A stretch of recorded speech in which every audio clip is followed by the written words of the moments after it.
Buenas noches, bienvenidos a Palabra. Hace un par de horas nada más, hace un rato nos enteramos de que el jefe de policía de la provincia, Hugo Tonioli, acaba de ser procesado por la justicia federal en otra causa, no en aquella causa que lo tiene detenido ya desde hace rato en la ciudad de Rosario. Y la verdad es que desde hace ya unos cuantos meses, diría desde la mitad del año pasado, el tema de la droga, del narcotráfico, de la corrupción en la policía, es un tema central en la provincia de Santa Fe, por distintos motivos, pero es un tema central, es un tema que preocupa y que ha provocado una verdadera crisis, incluso política, en el seno del gobierno provincial. En este contexto hay un diputado provincial, que es el diputado Maximiliano Pularo, que viene teniendo un activo rol en este sentido, que viene denunciando situaciones que realmente parecen increíbles, pero que efectivamente ocurrieron y siguen ocurriendo en gran parte de la provincia de Santa Fe, sobre todo en el sur de la provincia. Lo tenemos aquí al diputado Pularo. ¿Cómo le va? ¿Cómo anda? Bien, muchísimas gracias por la invitación, José. Bueno, ¿lo sorprende esto de que mientras se está investigando una causa en Rosario que lo tiene, entre otros, a Tonioli como sospechoso, sea procesado en otra causa en la ciudad de Santa Fe?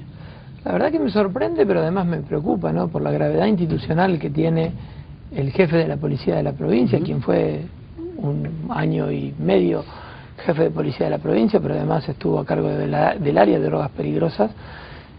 Bueno, estas últimas noticias fundamentalmente. Usted dijo en algún momento, diciembre del año pasado, en una entrevista en el sur de la provincia, la detención de Tonioli tiene olor a política.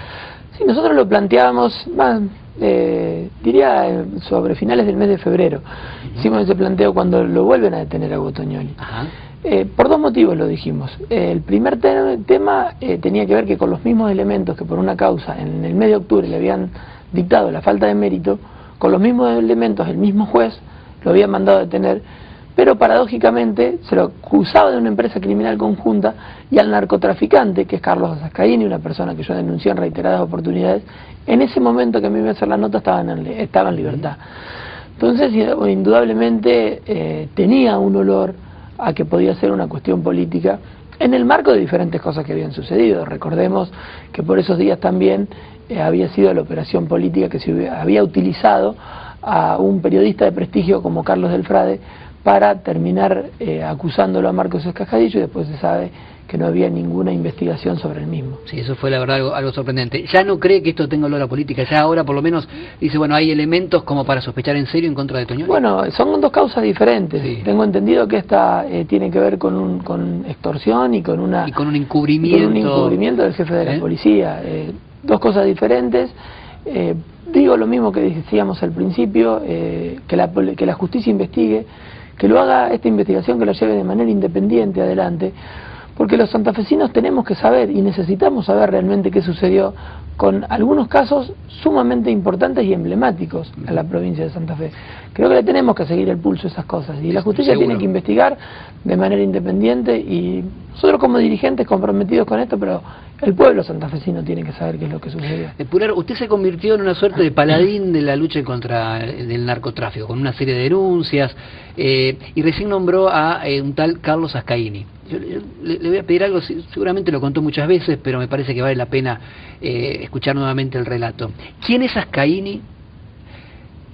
¿Cómo funcionaba o funciona la red narco en el sur de la provincia, en localidades como, con algunas patas, ¿no? Villa Cañas, supongo Venado Tuerto, Firmat, Rosario, y cómo usted se ve involucrado en todo esto? Bueno, cuando yo juro como diputado de la provincia de Santa Fe, nosotros empezamos a recorrer las diferentes localidades, al lado de los intendentes, de los presidentes comunales. Participamos en asambleas de seguridad y vimos que la principal problemática era la inseguridad y el narcotráfico. En ese sentido, el mismo vecino nos reclamaba que si todos sabían quiénes eran los narcotraficantes, algo que tal vez en las ciudades no sucede porque son espacios mucho más grandes, donde la identificación personal es mucho más difícil, pero en una ciudad de 30.000 habitantes, donde una persona como Carlos Ascaini, hace 8 años atrás era jornalero, vivía hombreando bolsas en un semillero, Y el año pasado tenía un Audi, una 4x4, una casa quinta, una mansión con pileta. En Villa Cañas. En Villa Cañas, haciendo ostentación de que era vendedor de estupefacientes, distribuidor de estupefacientes, con acuerdos con la policía y la justicia, porque eso él mismo lo planteaba. Y posteriormente está comprobado, cuando lo siguen 2 autos de la PCA en una investigación, que él mismo va y le pide a la policía que siga esos autos, con lo cual ahí la Fiscalía entiende, y el juez también, que hay un vínculo directo de Carlos Ascaini con la policía local o con algunos miembros de la policía local. Indudablemente entendemos que nos tenemos que comprometer con esto. Y aunque parezca mentira, nosotros primero fuimos a hablar con el jefe de la Brigada de Drogas Peligrosas, denunciando esto. Muchacho jefe, ahí en Villa Cañas dicen que hay un señor que se llama Ascaini. No, pero fuimos con el intendente, con los concejales, y dimos de diferentes nombres, y vimos que no sucedía nada. Hablamos con el jefe de la unidad regional. Yo por el mes de febrero, movido por la impotencia, vengo a hablar en ese momento con el ministro Corti. Febrero de 2012. Del 2012, cuando el narcotráfico en todavía no se hablaba de esto, sí, ¿no? Yo recuerdo cuando hablé la primera vez en el recinto. Bueno, esto me lleva a mí a hablar, toda esta problemática es ponerla en el recinto de la Cámara de Diputados, con nombres y apellidos. Yo recuerdo que mis mismos compañeros de la Cámara, era como que los sorprendía esta situación, y hasta en algún momento había hasta burlas ahí, estamos en Colombia, en Venezuela, mientras en el momento que yo estaba hablando. Bueno, esto después todo se comprobó y vio que realmente era así. Los narcos en ese momento empezaban a hacer donaciones a las escuelas, cuestiones en Villa Cañas, en Firmá, asistían directamente en su barrio a la persona que necesitaba un remedio, que necesitaba una ayuda directa. Estábamos en cuestiones sumamente graves, nosotros lo denunciamos a eso. Bueno, esto, hago un paréntesis, tenía pensado preguntarlo después, ¿cuán lejos estábamos del afianzamiento cultural del narcotráfico? Porque bueno, el narcotráfico llega un momento que se afianza de tal manera que se transforma en un elemento más de la sociedad. Eso está sucediendo hoy en algunos barrios de Rosario. Después me explica cómo, pero cerremos el tema de Ascaini. Bueno, en este sentido nosotros nos comprometemos y empezamos a denunciarlo, hasta en el recinto de la Cámara de Diputados, y en cuanto medio de comunicación teníamos, por la impunidad que tenían estos tipos, por la cobertura política que tenían estos tipos. Para que usted tenga una idea, cuando Aldo César Orozco, otro narcotraficante que hoy está en libertad, está en libertad, no es de Villa Cañas. No es de Villa Cañas, pero tiene vínculos con Carlos de Firmat. De Firmat, pero distribuidor también de diferentes ciudades, y en este momento sigue llevando adelante su actividad de comercialización de estupefacientes. Usted lo dice así, el señor Orozco es la apellido. Orozco, Aldo César Orozco, sigue. Vende droga. Vende droga, como vendía el año pasado, como vendía el Mele Reynoso, atrapado 3 veces el año pasado, digo Reynoso, por la Fuerza de Seguridad de la provincia y dejado en libertad por los jueces federales de la circunscripción de Rosario. Sí. Volvamos a Orozco o después vamos a Ascaini. Cuando lo allanan a Orozco, en el año 2011, Orozco no solo que se entera antes que la propia policía que lo va a allanar, sino que con la impunidad que ostenta le deja carteles diciéndole a la policía que lo fue a allanar: sonrían que los estamos filmando, con lo cual se burlaba de la propia policía. Eso indudablemente era información que salía de algún policía o de adentro de la justicia.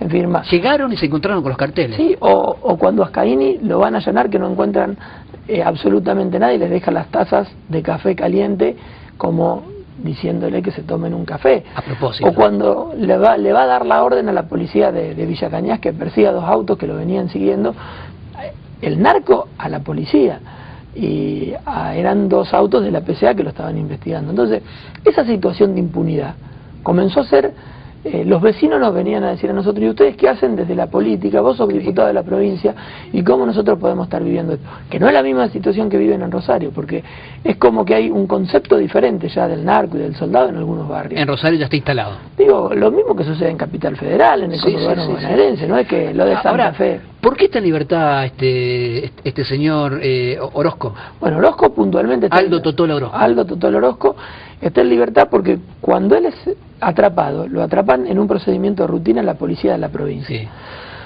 Cuando lo atrapan, digo, paréntesis, una semana antes lo habían atrapado el padre de él con 2 kilos de cocaína.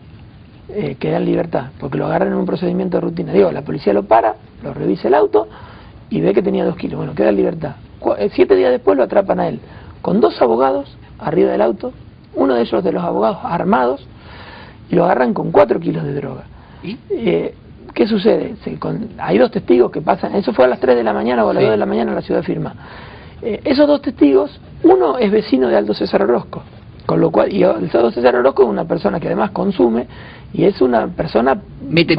Mete miedo en su barrio, que es el barrio Centenario. Y el otro testigo nunca apareció, que creo que es de Santiago del Estero, y por lo que me informaban el otro día en Fiscalía, está en Bolivia. Se fue, entonces, se escapó. Porque le tienen miedo. Entonces, indudablemente, la contradicción del testigo, que primero dijo que sí, que vio que la droga estaba ahí, y después no sé bien lo que dijo, pero no fue lo mismo, hizo que el juez Carlos Verabarros... si se viera obligado a dejarlo en libertad.